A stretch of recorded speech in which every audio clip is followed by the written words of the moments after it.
Assalamualaikum warahmatullahi wabarakatuh. Oke, kita lanjut ke pertanyaan berikutnya karena masih cukup lumayan banyak pertanyaan-pertanyaan yang belum kita bahas dan oke, kita lihat dulu.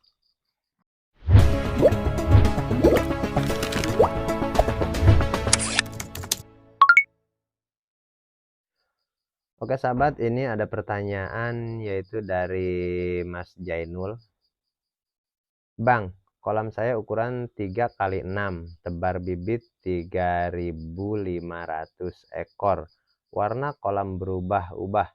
Pertama hijau, kedua coklat, ketiga merah, keempat hitam. Bahayakah jika dibiarkan airnya? Matur nuwun bang. Jadi begini, kalau kepadatannya normal, kepadatan tebarnya maksudnya normal, itu biasanya air itu sampai level merah atau yang disebut RWS. Seperti itu. Tapi di sini Mas Jainul mengatakan sampai hitam. Apakah itu enggak ada? Ada, banyak. Bahkan di konten saya yang apa judulnya? Budidaya lele tingkat tinggi. Itu airnya hitam. Hitam, betul-betul hitam. Bahkan seperti air comberan lah. Kalau dilihat, waduh, kurang enak dilihat seperti itu. Tapi ikan sehat. Ikan tetap sehat. Terus patokannya yang penting respon makan saja. Kalau respon makannya bagus ya itu nggak masalah. Selagi ikan itu kelihatannya sehat, aktif, nah itu nggak masalah. Mau hitam, mau merah, mau hijau, mau pink, mau ungu itu nggak masalah, nggak masalah. Dan adapun soal apa tadi? Soal berubah-ubah dari hijau ke coklat, ke merah dan ke hitaman itu fase dan itu nggak masalah. Karena yang saya bilang tadi, kalau hijau itu semua lele itu pertamanya hijau. Kalau baru airnya, air baru, tebar baru itu biasanya hijau dan akan mengarah ke coklat. Justru dari hijau ke coklat yang bahaya sebenarnya. Kalau udah melewati itu gak masalah. Jadi justru yang bahaya itu dari hijau ke coklat dan dari coklat ke merah. Itu bahaya.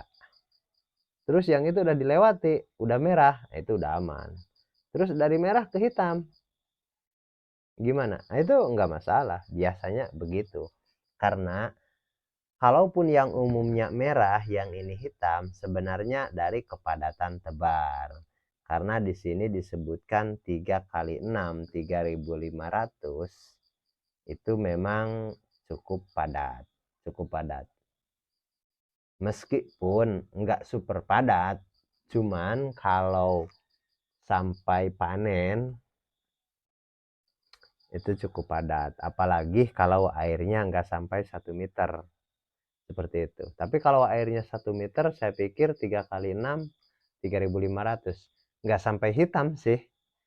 Kalau airnya ketinggiannya itu sampai 1 meter, berarti kemungkinan menurut saya ini nggak sampai 1 meter, karena di sini pun ketinggian airnya nggak disebutkan seperti itu. Oke, mudah-mudahan bisa dipahami oleh Mas Jainul. Jadi itu nggak masalah, itu nggak apa-apa, itu lanjut saja. Dan andai kata nanti setelah panen, terus airnya gimana?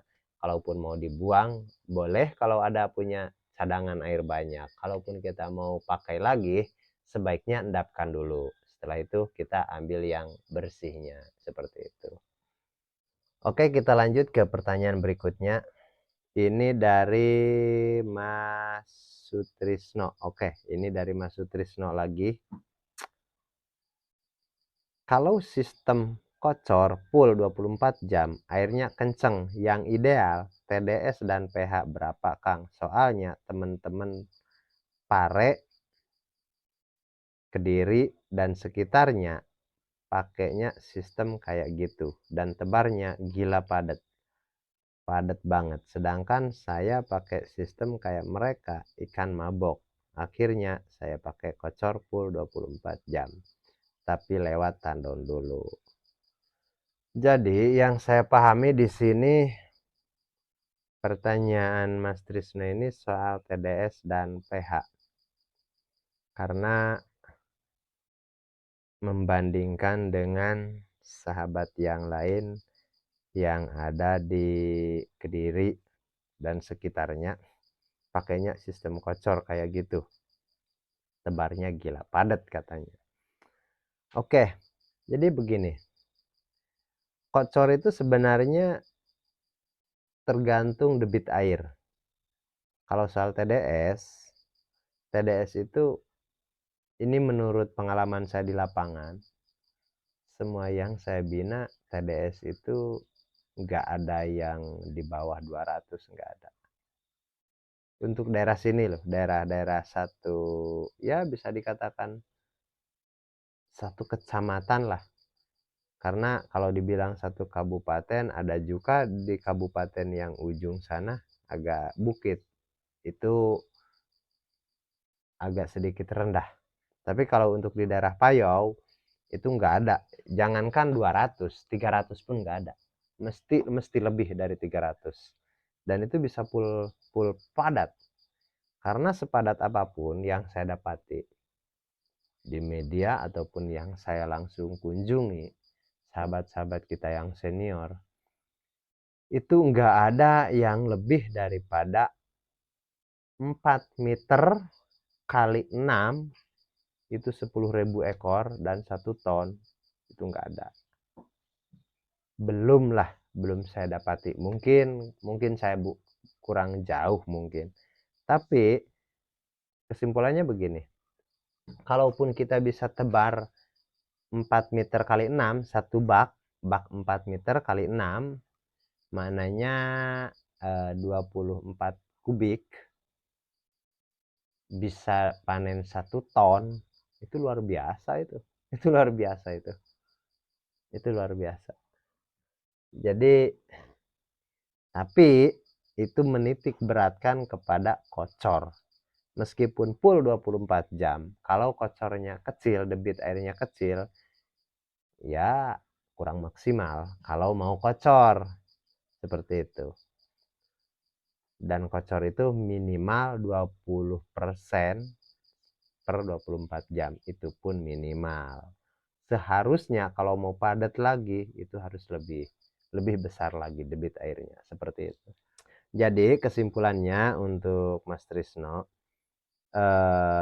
Trisno coba pakai pompa yang lebih besar kapasitasnya, ya bisa yang 900 liter per menit. Meskipun kalau di sini dikatakan pakai tandon, nah itu bagus, malah kalau pakai tandon bagus. Cuman kalau bisa waktu masuk ke tandon itu jangan langsung dari peralon langsung keluar begitu aja. Kita bikin sejenis kayak apa ya, dibikin banyak lah, dibikin semburan atau dibikin seperti aerasi seperti itu.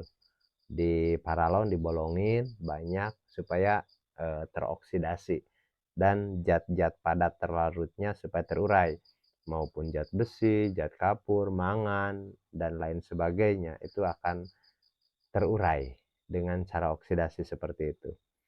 Jadi seperti kita bikin proses awal lah sebelum dimasukkan ke tandon seperti itu. Dan itu bagus, tinggal upgrade, yaitu pompa saja. Cari pompa yang 900 liter per menit. Itu pasti sempurna. Karena kalau kita pakai tandon 1000 liter kayak yang punya saya nih, yang di atas punya saya, itu kan pakai 1000 liter. Kalau pakai pompa 900 per menit, itu kan 1,5 menit itu sudah full penuh. Seperti itu. Jadi nantinya nggak kekurangan air lah istilahnya. Oke, saya pikir untuk pertanyaan yang ini cukup sampai di sini dulu. Nanti kita lanjut ke pembahasan berikutnya, takut terlalu panjang. Assalamualaikum warahmatullahi wabarakatuh.